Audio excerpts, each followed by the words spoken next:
Hey, look, yeah, we're all here, and I think let's get ourselves started here. Because one thing I can tell you, and it is true, I can talk about the Dodgers all night, but that's not what y'all came for. Like me. Let's start with a word of prayer. God, thank you for the gift that it is to gather this way, even as we are remaining distant. That we can come and connect and talk and laugh, and for some of us even celebrate a little bit tonight, and to spend some time reading your words to us.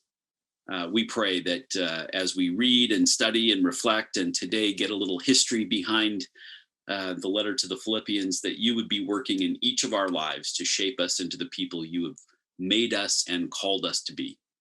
We pray this in your Son's name. Amen. Amen. Well, I have been looking forward to this, and not because I needed another thing to do on Wednesday night, but this actually this nudged us toward doing what we're going to be doing later on in the week, which is a live worship service on Sunday using this same medium, using Zoom. And so right now they're recording the music, and I'm here with you. And so live from Shell Beach, here is our first Zoom Bible study. There are all kinds of good reasons to read Paul's letter to the Philippians. There's great ethical teaching and encouragement here. There are memorable quotes and verses that are great for us to know and to remember. You'll hear some of those. You'll hear familiar passages if you're not familiar with them in their context of Philippians. Over the next month or so, you'll hear them in their context, and you'll recognize them because oftentimes they get isolated as things that people memorize and quote. We'll learn a lot, I think, about the ways that early churches formed and grew and survived. And I think there are some lessons for us as the church in looking at what they did. There's a great hymn in chapter 2 that we'll spend a whole evening on that teaches us crucial things about God's Son. And then one of the reasons I love Philippians, and it's a healing thing, especially for churches that have gone through some rough times. It's fun to see a pastor who loves his congregation as much as Paul loves the people of Philippi. And then I think most importantly, this letter teaches us so much that continues to be relevant and perceptive about what it means to live the life of faith today. And we'll grow together as we read this letter over the next few weeks or so. I want to do some background first. Bear with me as I remember how to do a few things. I've got to let a few more people in. There's Peggy coming in. As I remember how to share a screen, we're going to look just a little bit at some background information. And I've got a share screen here. We're going to look at a map that tells us where Philippi is. So hopefully you see that. Oh, yes. And so you'll see now these have the first century or even BC names to them. But let me see if I can make that a little bit bigger. There we go. So for those of you who will know your geography over here on the left, this little green part that's sticking out under where it says the Adriatic Sea, that's part of Italy. Mm-hmm. And so you have the Adriatic over here, and this whole area is modern day Greece. And Macedonia, which would have been Macedon back then, stretches over here. And then there's this era that before all of this, where do you see the little X moving? Yes. Okay. So all of this area becomes Macedonia too. As I look at it, I believe this map may be from just before Alexander's conquest of this whole area. But right here is Philippi. right where the X is now. So now, Up there. for those of you who live in this area, that might seem a little familiar to you. A nice city, a little bit in from the coast, in a beautiful part of the country. We'll see if we can find some other parallels as we go. But I just wanted to give you a sense of where Philippi is and where it was. There are ruins there, which we're going to look at right now. Let me also, this part is not fast since I'm going to do it by myself.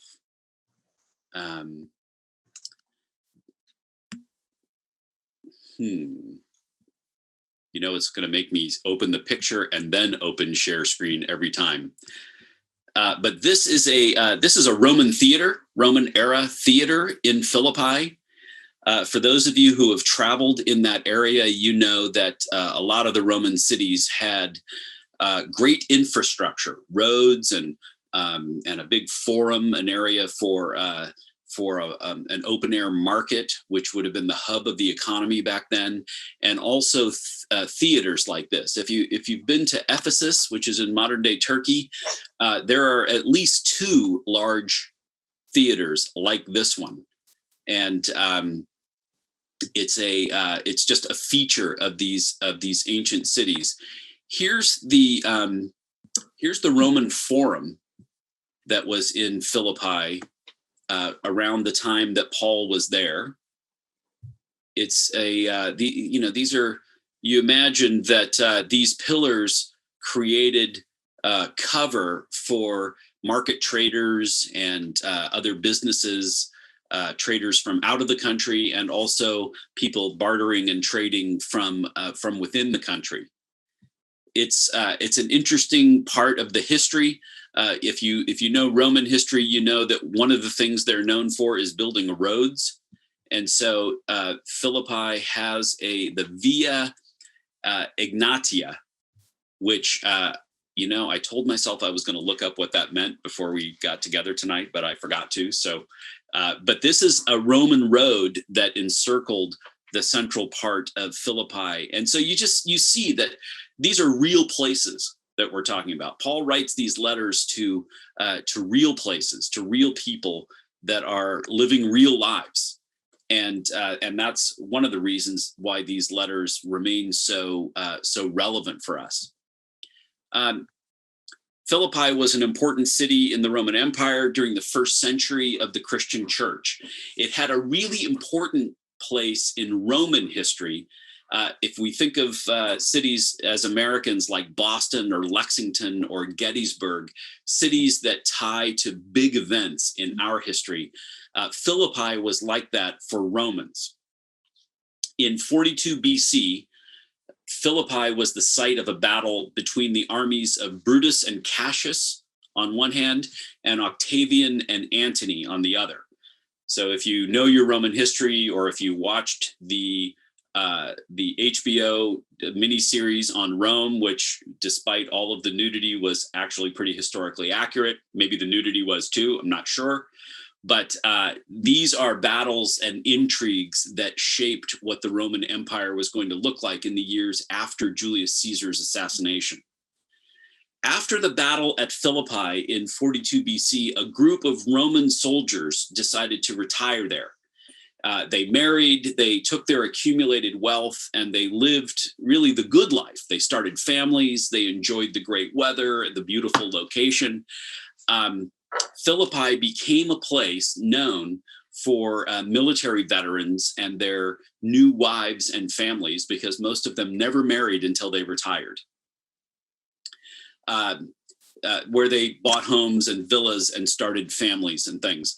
So after the battle, a group of Roman soldiers retired there.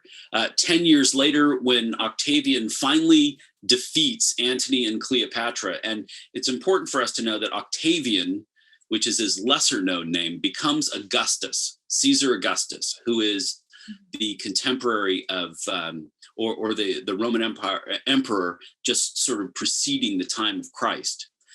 When he finally defeats Antony and Cleopatra, again, all of these names we know from movies, even more Roman soldiers decided to move to that area. And the city was elevated to the status of an official Roman colony.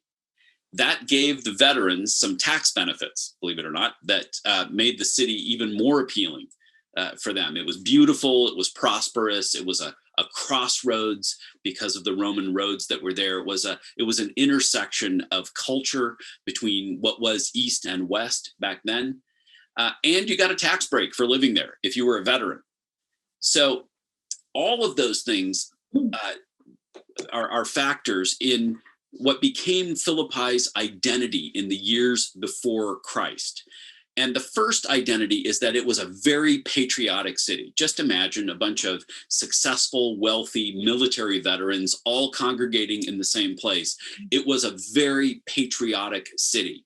It was a place filled with retired soldiers who were loyal to Caesar and to Rome, and it made Philippi one of the most patriotic cities outside of Rome itself. And that's important for some of the cases that Paul has to make in the course of his letter and in the course of his ministry to that city.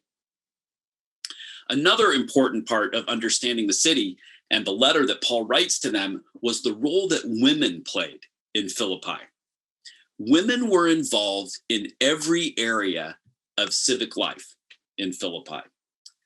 Women were known for being in almost every way equal to the men, and a lot of that had to do with social status and the things that they brought to their own table as they lived in that city. But the Roman women who married powerful Roman veterans of wars ended up running a lot of the city. And there's a historian, actually somebody that Luann and I had as a professor in seminary, in his commentary on Philippians, he quotes another historian who said this: if Macedonia, where Philippi was, produced the most competent group of men the world had yet seen, the women were in all respects the men's counterparts. I'm still quoting here. They played a large part in all affairs. They received envoys and obtained concessions from them for their husbands. They built temples, founded cities outside the borders. They engaged mercenaries, commanded armies, held fortresses, and acted on occasion as regents and even co-rulers with the men of the city. That is not our general impression of the first century. And yet Philippi is this place. And if you think about it, if you think about the situation that I've kind of described for us here, you have men who've been fighting all of their lives. They have survived multiple wars in countries that most of them had never heard of before. They had to go there and fight. They have survived these wars, accumulated wealth, married women, and they didn't want to be bothered with anything. And so it was this opportunity for these accomplished, educated, wealthy women to do all kinds of things. Listen to that list again. They received envoys, and in other words, they received diplomats from other countries. They obtained concessions from them. They built temples, founded cities. They hired mercenaries. In other words, they raised and commanded their own armies, held fortresses, and were seen on occasion as regents and even co-rulers. In Acts 16, we see a story of one of these women. I'm going to read this to you. This is in Acts 16, starting in verse 11. This is Luke writing the story of Paul and his missionary journey. He said, "From Troas, we put out to sea and sailed straight for Samothrace. And the next day we went on to Neapolis." Neapolis, by the way, is a name of that name is all over the Middle East and the Roman Empire. It just means new city. So every time they built a new city and they didn't have a name for it, they called it Neapolis. So they went on to Neapolis. From there, they traveled to Philippi, a Roman colony and the leading city of that district of Macedonia. And we stayed there several days. Paul talking. On the Sabbath, we went outside the city gate to the river where we expected to find a place of prayer. We sat down and began to speak to the women who had gathered there. One of those listening was a woman from the city named Lydia, a dealer in purple cloth. She was a worshiper of God. The Lord opened her heart to respond to Paul's message. When she and the members of her household were baptized, she invited us into her home. She said, "If you consider me to be a believer in the Lord, come and stay at my house." And she persuaded us. This is just one of the women that Paul encountered when he went to Philippi, women who ran their own businesses. To say that somebody is a dealer in purple cloth is not a rag salesman on the side of the road. This is someone who deals in a cloth that was only allowed to be purchased by people in the upper classes. And she wasn't a trader as much as a dealer. And so this is a significant merchant here in the city named Lydia, who was one of the first converts in Philippi. So the city of Philippi is a safe, patriotic, wealthy place with strong women at its core who ran businesses, diplomatic delegations, all kinds of other merchant activity, and they were the backbone of the church that Paul founded there. I think there's a lot for us to learn in this that helps us to understand how church history evolved and changed and ebbed and flowed over the years. Most of us grew up in a church where women were not in ministry, women were not in leadership. The first woman ordained in the Presbyterian Church was in 1956. That's not all that long ago. It's not too long before that first baseman that I can't remember won the batting title for the Dodgers.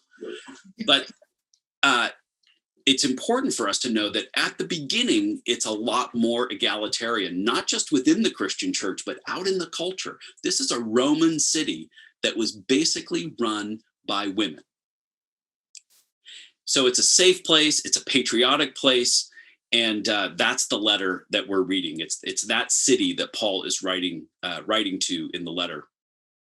This letter might be 3 letters consolidated into one by a later editor, but it's still one of the very early letters in Paul's ministry. It was probably written in the 50s or maybe into the early 60s AD.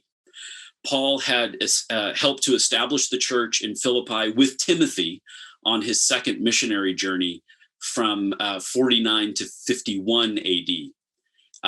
The people of Philippi were very supportive of Paul as he traveled around to other cities and established churches there. Some of them we know about and some of them we don't. He spends some time in this letter thanking the people of Philippi for supporting him while he was in prison. Paul would go to a place, sometimes it would go well, sometimes it wouldn't, but occasionally he'd get thrown in jail, and it was the people of Philippi who would send him food and a helper and someone to take down his letters by dictation. And so with all of that in mind, let's look for just a moment at the letter itself.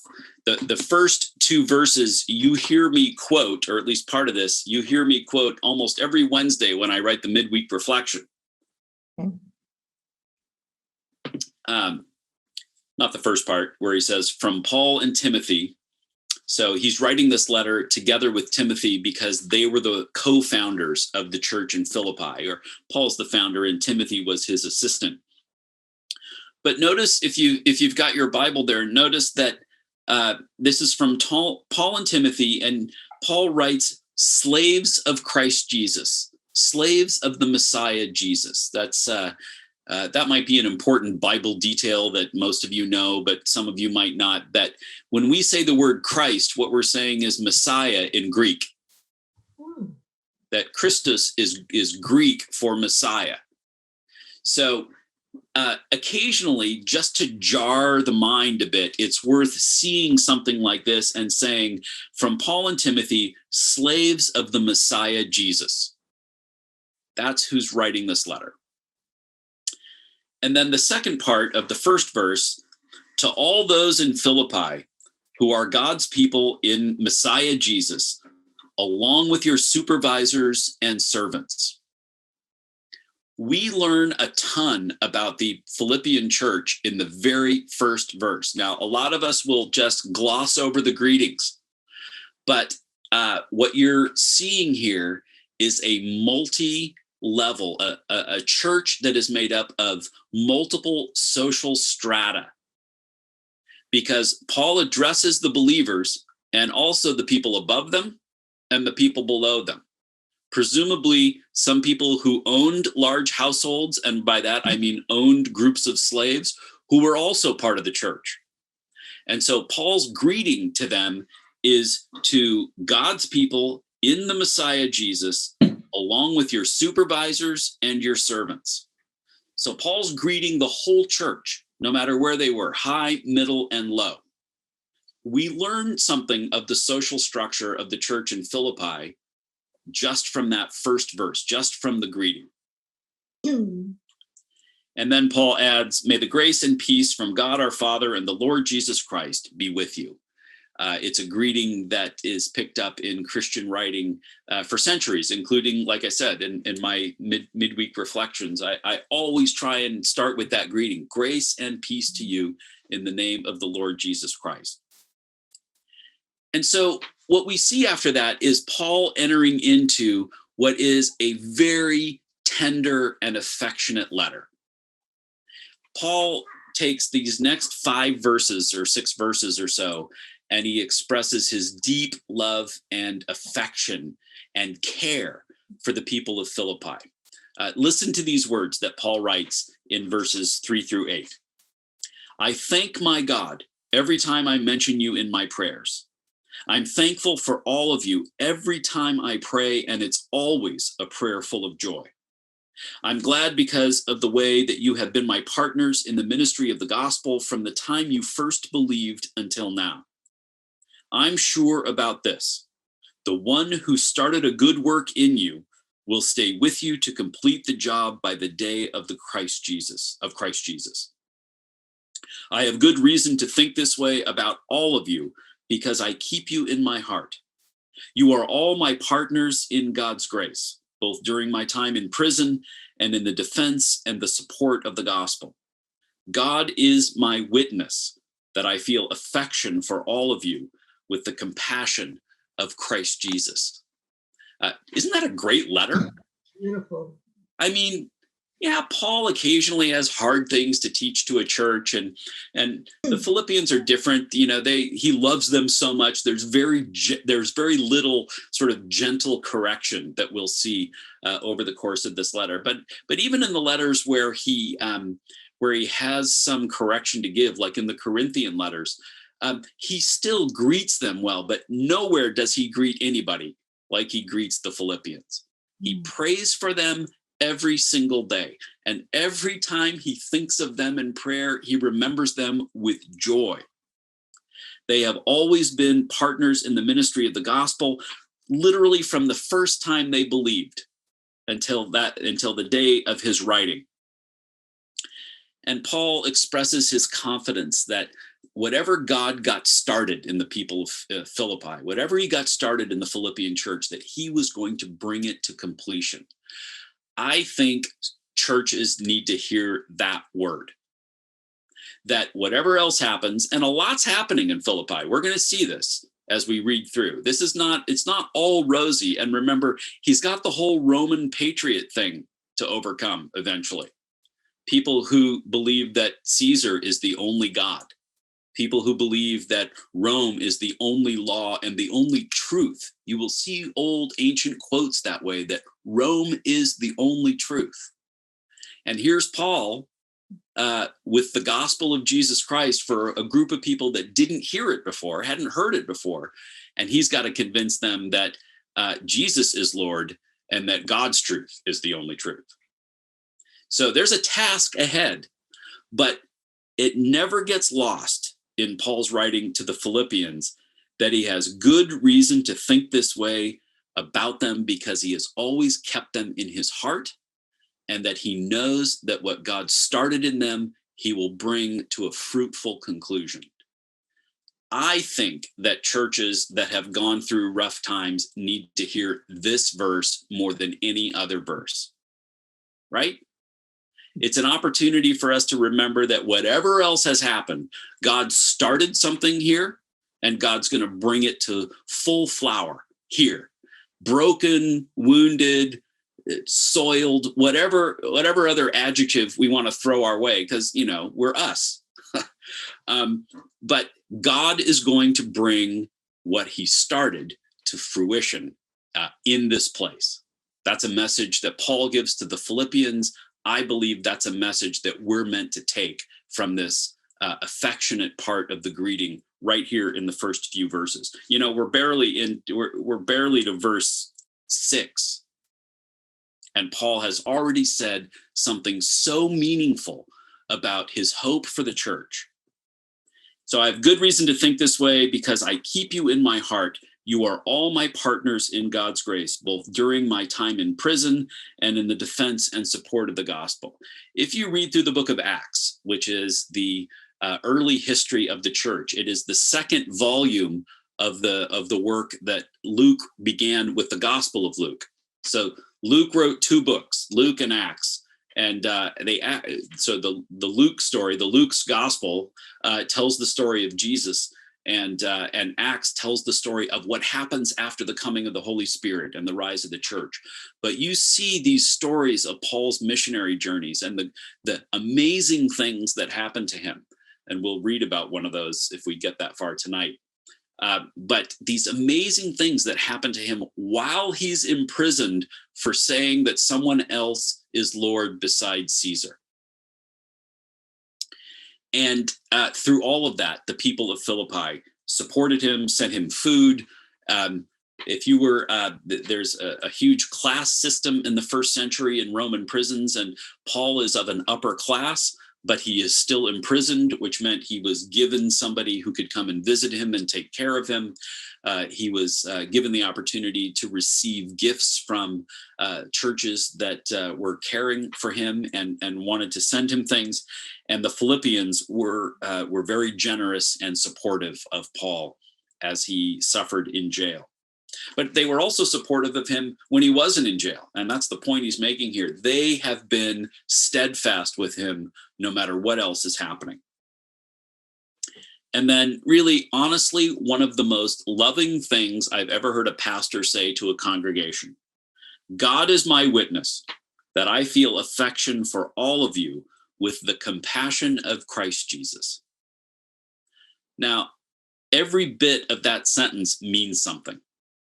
He's not just saying, I love you a lot. He is saying, I love you with the compassion of Christ Jesus. And this is with the life and ministry and sacrifice and death and resurrection of Jesus in recent memory. He loves them with the compassion of Christ Jesus.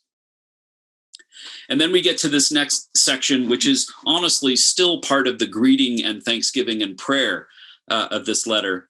Paul says, this is my prayer, that your love might become even more and more rich with knowledge and all kinds of insight. I pray this so that you will be able to decide what really matters, and so that you will be sincere and blameless on the day of Christ. I pray that you will then be filled with the fruit of righteousness, which comes from Jesus Christ, in order to give glory and praise to God. You know, I've said before in messages that Paul had the equivalent in the first century of a Harvard PhD. That Paul was about as educated a person as existed in the first century. He was a Roman citizen. He was raised in an upper middle class family. He was sent to the best tutors. He showed academic promise and ended up being trained by a guy named Gamaliel, who shows up in the pages of the Bible. He's one of the people who presides over the trial of Jesus. And so Gamaliel is this brilliant scholar, and Paul was his student. One New Testament professor that I talked to said that he had heard tale of another New Testament scholar who, while he was getting his PhD, his professor made him read and memorize everything Paul could possibly have read in the first century.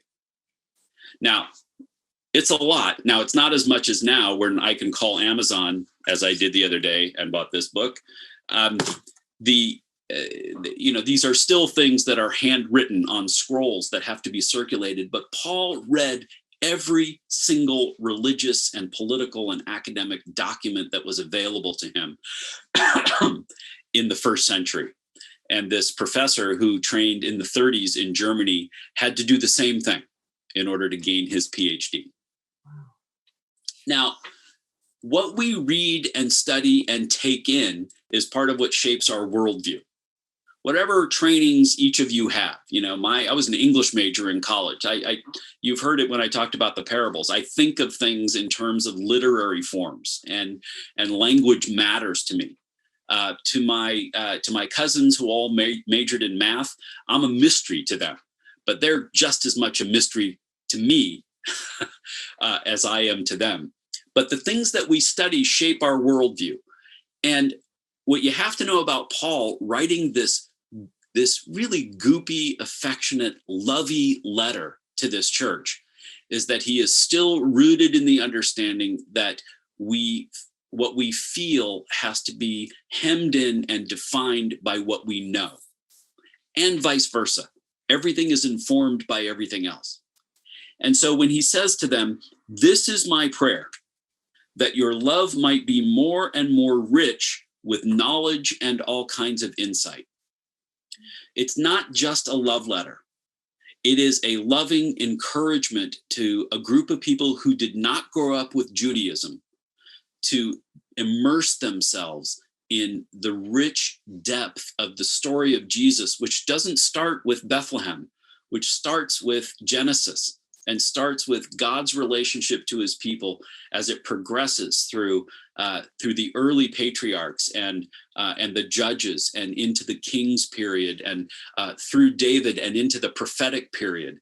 All of those things that we see as the Hebrew Bible or the Old Testament, he's saying you need to know these things if you're really going to understand the love that Christ has shown you. And so Paul never gets too far from his comfort zone, which is probably with a scroll in front of him, even as he writes this very affectionate letter to the church in Philippi. He does this so that they will be able to decide what really matters, and ultimately setting his affection aside, what Paul really wants for the Philippians is for them to know enough to be able to decide what's true and what's not. Never underestimate the value of good study. Every time I see somebody quote something absolutely wacky on the internet, I think, oh, wow, I really wish their church had a better Bible study, which actually is one of the reasons I thought it'd be kind of fun to do one here. But it's important for us to know about the things we feel and believe. And knowing you just can't get around the value of head knowledge, even as what we seek is to have our heart transformed by the gospel of Jesus Christ. A few years ago, I was at a conference in Bethlehem called the Christ at the Checkpoint Conference, which was a gathering of Christians from all over the world to hear Palestinian Christians talk about what it would mean and what their role might be in the peacemaking process in the very complicated situation in Israel-Palestine. So Bethlehem is deep in the West Bank, and so it's a Palestinian city, but there's a huge Israeli military presence surrounding the city, and they have checkpoints everywhere. So the conference is called Christ at the Checkpoint. I was supposed to have dinner. I did have dinner with this leader in the Palestinian church there. And when I walked out of my hotel, I could see a bunch of young men with bandanas on and towels wrapped around their faces, throwing rocks at an armored personnel carrier and at a gun tower. I didn't have time to process the futility of that. I just knew that I needed to go the other direction. So I made a right turn out of the hotel just as tear gas and flashbang grenades were fired at these young men. I made it to my dinner. My dinner was with the dean of the Bible College in Nazareth. His name is Yohanna. So he has the same name as me. That's actually Arabic for John, Yohanna Catanaccio. And he did his PhD in Old Testament studies in the US at Trinity Seminary, and he wrote on the Psalms. So we're having a dinner, and we were talking about, I'm a white Protestant guy from Southern California. I don't know much more than I've seen on CNN or read in the newspaper about the Middle East. But he was explaining to me that one bad Bible interpreter can do more damage than 100 terrorists. And he was speaking not just to people in his own community, but because that region is so dependent on American influence, he was talking to a particular strain. And this became our dinner conversation because this was something that I knew about. It was what I wrote my own PhD dissertation on.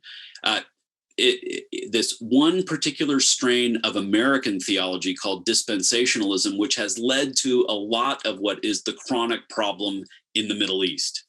It's an understanding of the end times that requires a certain number of things to happen. And there's a lot of influence by the US on that region to try and make those things happen in order to trigger things that they think are predicted in the Bible. And Johanna just looked me in the eye and said, one bad Bible interpreter does more damage than 100 terrorists.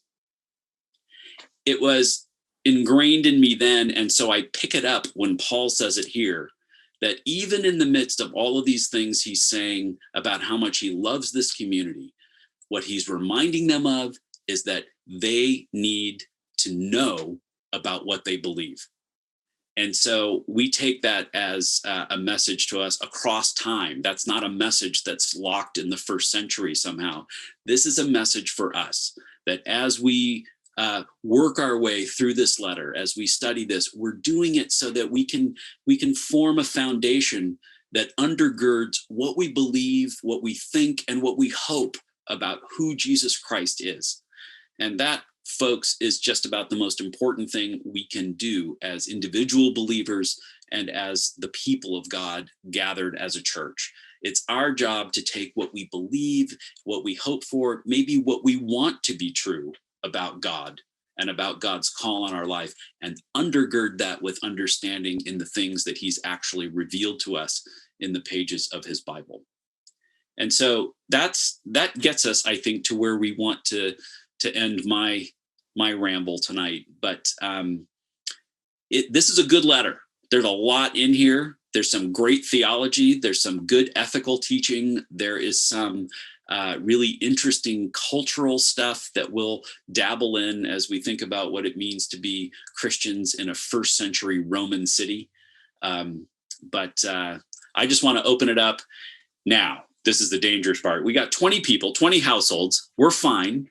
But I'll invite you to maybe just put your hand up like that and let me call on you by name if you've got a question, and then we'll talk about it. Ray, you're going to have to take yourself off of mute. Yes. Which version of the Bible are you reading from? I almost exclusively read from the NIV, the New International Version, but here at home, I have the Common English Bible.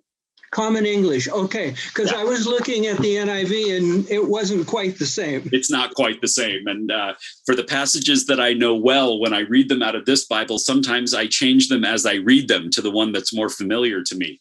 But this is the Common English Bible. Thank you. Sure.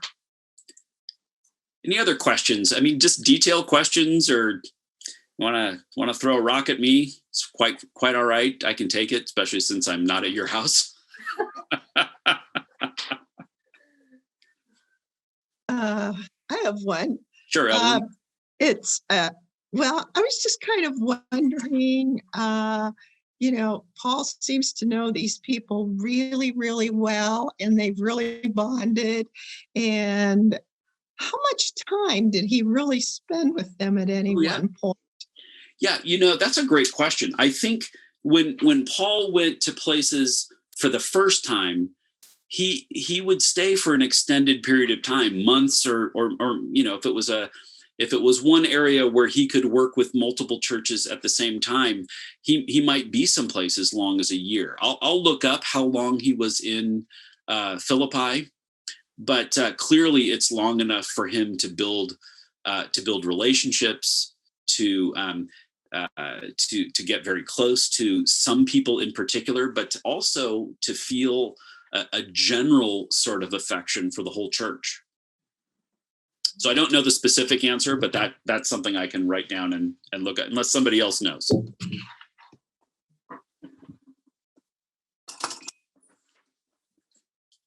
I'm gonna write that down so I find out. Any other questions? I have a question, Sure, Margot. or maybe an observation about how intrigued I am by this study. You always think of Philippians, okay, of this community that he loved, but to understand, I just appreciate the background of understanding that this was a wealthy, military, patriotic to the empire city, that then developed this mutual affection with Paul. I think is going to be intriguing to follow, because we don't think of Philippians that way. We just think of it as this kind of joyful passage, or letter, but to get an understanding of who it is that he was working with. Anyway, thank you. Yeah, it's Especially now. you can imagine there, and some of this you can see a little bit in the letter, but most of this we have to guess at, given what we know historically about the city, is that there has to be a fair amount of intrigue going on. Paul is passionate. Paul, if you read the other letter, there's not much that Paul won't say in any situation, but you also get the sense that if he's going to be successful in Philippi, that he has to walk a relatively fine line. And I'm sure, even though I'm guessing, so that's as sure as I can be, that I'm guessing that that this was exhausting for Paul, and that the positive response he got is part of the source of the affection that he felt for them. Yeah. He must have worked very, very hard to be a faithful communicator of the gospel on the one hand, and not yet get beheaded. That's coming. Yeah. It doesn't happen here. Well, because I may have not spoken clearly or not. When I said patriotic, I meant military, knowing that military, as you mentioned, was so Caesar is Lord and Caesar is the head. So that's really what I was thinking. I mean, every time in the Roman Empire, in the first century, in that part of the world, every time someone said Jesus is Lord, they were saying Caesar wasn't.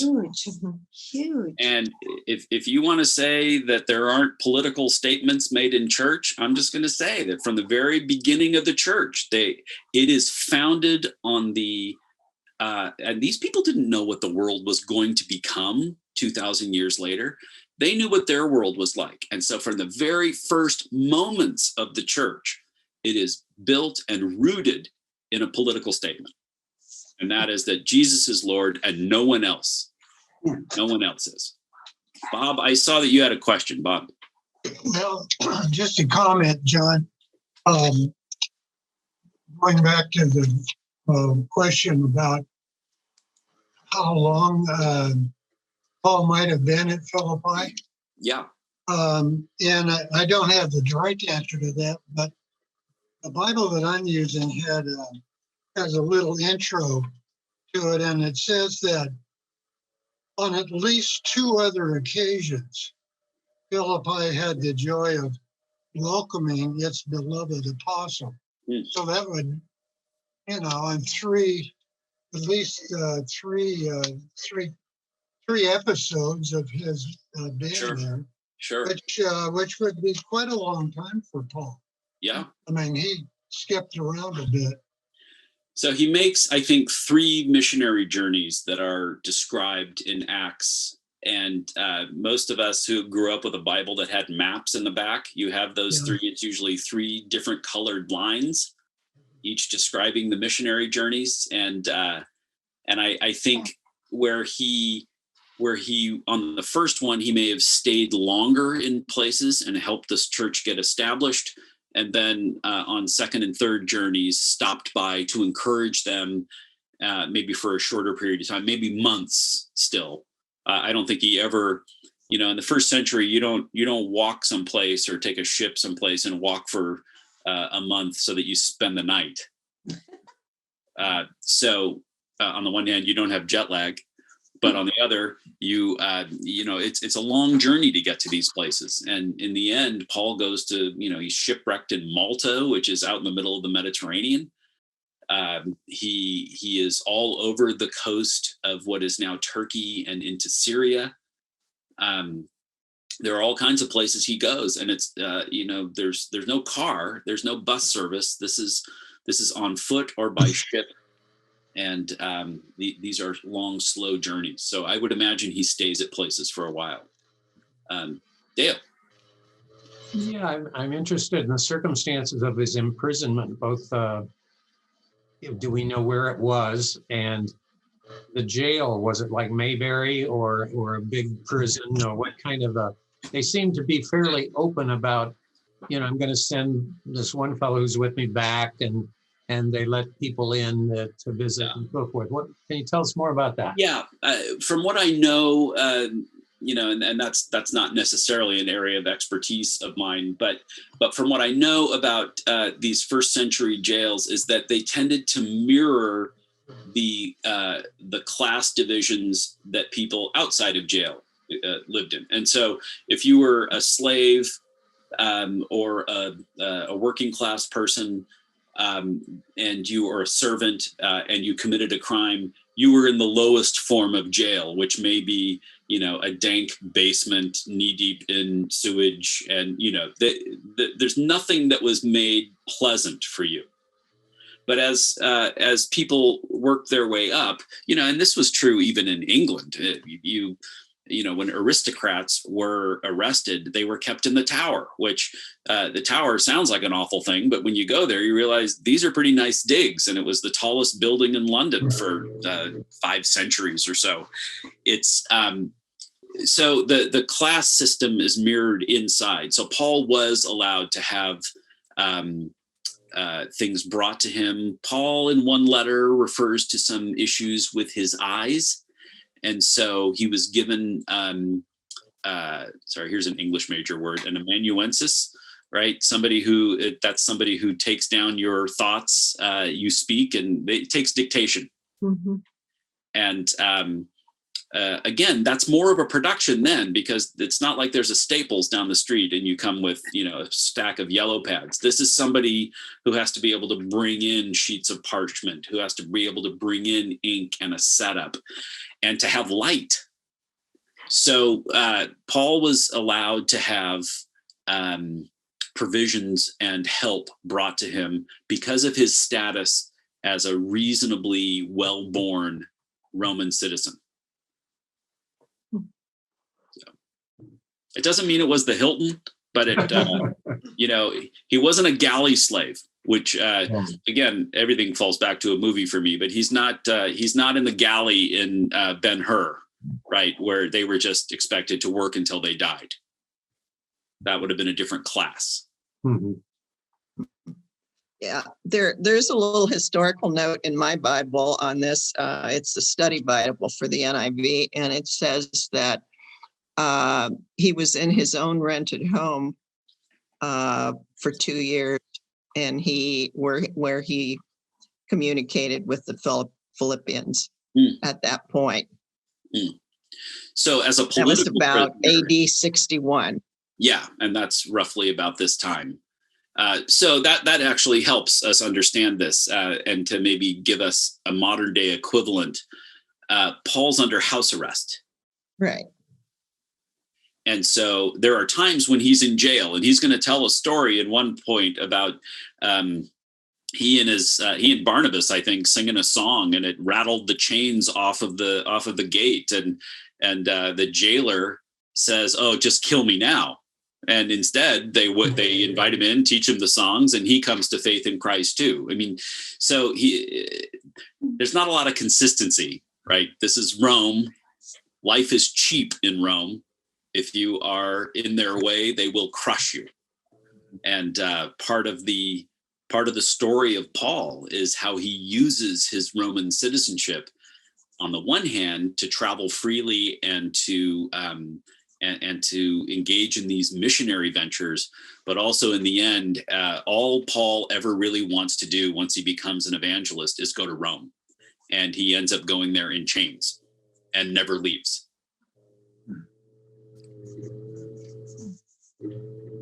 Any other questions? Yeah, Margot. Well, so at what point do you think it changed for Paul? I mean, he became he was a political prisoner. Yeah. At some point, obviously his status had to have changed as he kept challenging the status quo. Well, I say political prisoner because that resonates with us. Well, But remember then, what you have in what we would call the Middle East now is a Roman occupying force okay. and and local leaders, which in Jerusalem and in Judea and Samaria, what we would call Israel and Palestine now, in those areas, they worked with a collaboration government of Jewish leaders. Right. So Herod is a Jewish king who is subject to Rome, but allowed to rule so that Rome doesn't have to have 10 times more soldiers there than it did. And so for those of you who are World War II geeks, the Middle East is Vichy. It's a French government that is in full partnership with the Nazis. Yeah. And so in Jesus' time, what you have is a Jewish government that is in full partnership with the Romans, which means that any disruption to that, even when it comes from one of their own, is a problem. And so the Jews who had a financial stake in partnering with Rome didn't want there to be a Messiah either, because it disrupted the status quo. Right. Okay. And that I get that there's a strain of that leads into historic anti-Semitism, but you can't get around the actual history too, which is Jesus posed no threat at all to Rome. He posed a significant threat to the Jewish leadership that was subject to Rome. Okay. So Jesus is the equivalent of a gnat to Rome. But to Herod, notice when Herod hears the word in the early parts of, I think it's Matthew's gospel, that a Messiah has been born, he has all the babies killed. Mm-hmm. That's because that was a threat to his ability to rule under Rome's authority. Suffice to say, Rome didn't really care about the Christian faith until later in the first century, after it started its massive growth.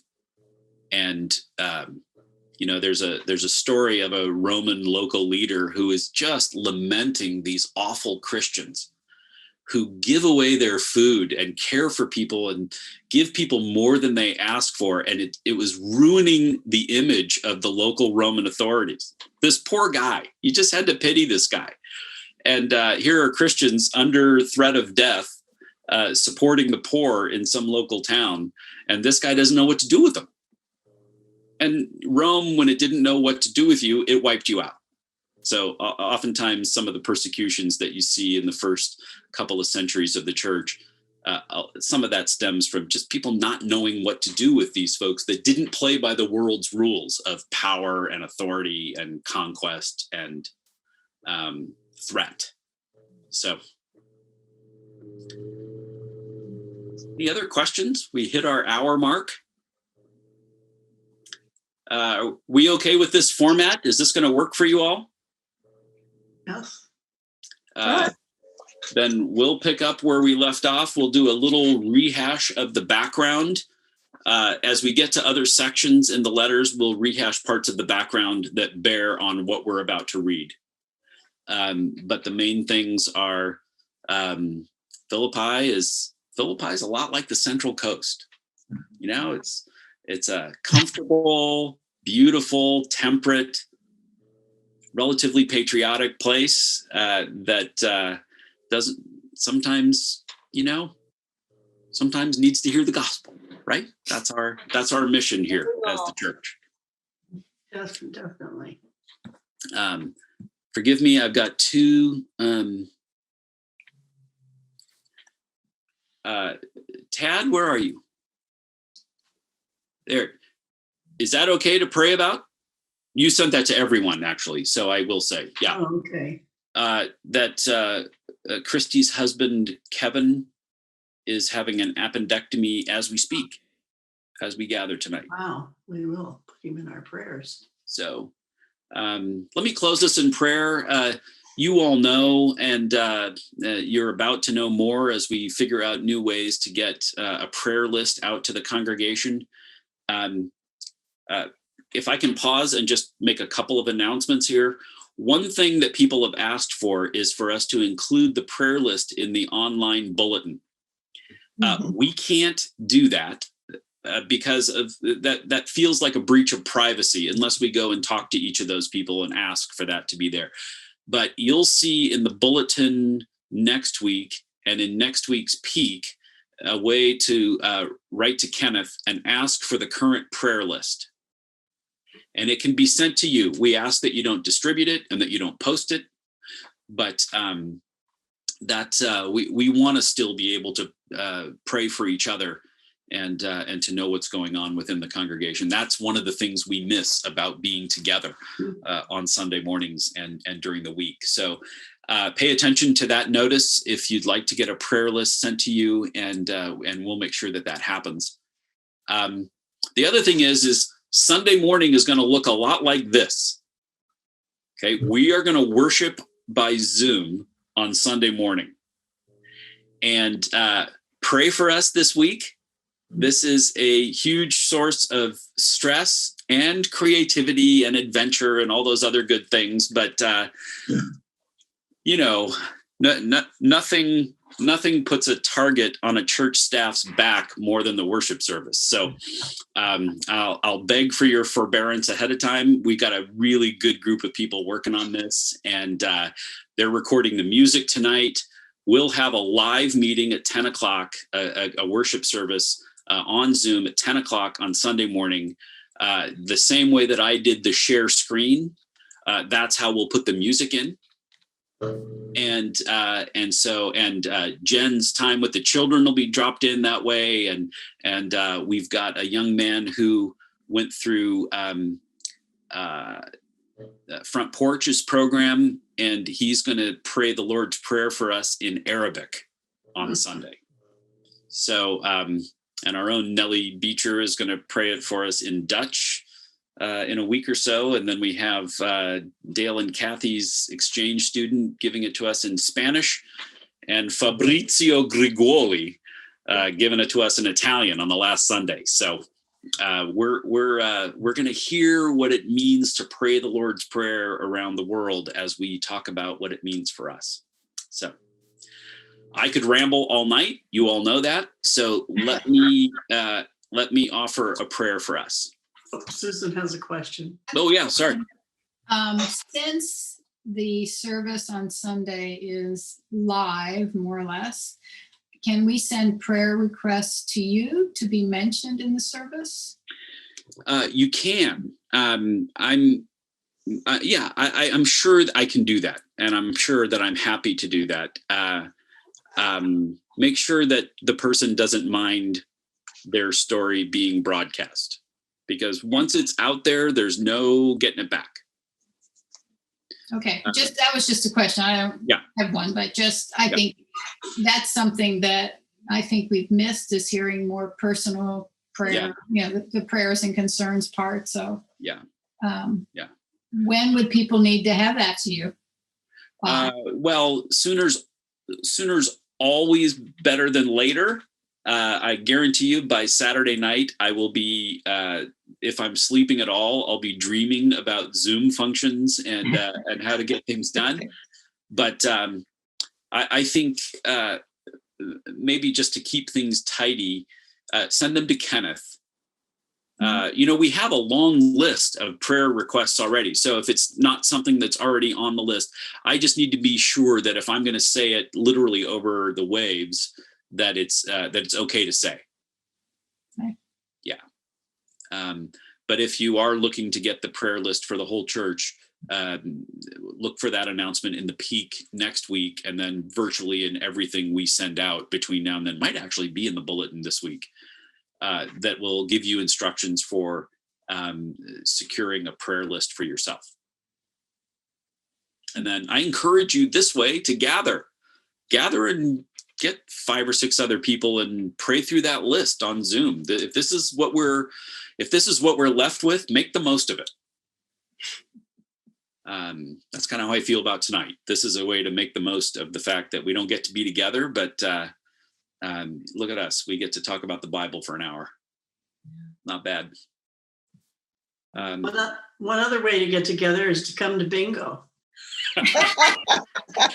Several of you are already coming, so I just had to put that in. Sorry. Halloween bingo. Yeah. Halloween bingo. I don't know. It's scary. It could be scary. Thanks for that, Pam. Sorry. Let's close with prayer. Oh. God, we thank you for the gift that it is to see each other's faces and to hear each other's voices and to listen for your voice as we study your word. God, as we gather tonight, we lift up Kevin to you as he is having an appendectomy. We pray for skilled doctors and nurses and for good care and for a speedy recovery for him.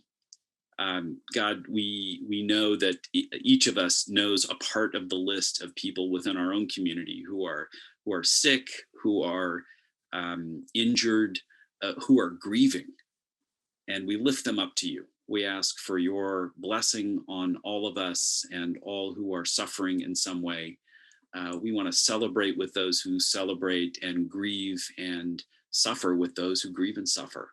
So God, hear our prayers, be a blessing with us and through us, and be with us as we worship you live and in person on Zoom this coming Sunday. God, we thank you for the gift that it is to be together and ask for your blessing on our time. In your son's name, amen. Amen. Thanks, everybody. Okay. Thank you, Thank you, John. Thank you. I just want to say thank you. You're welcome.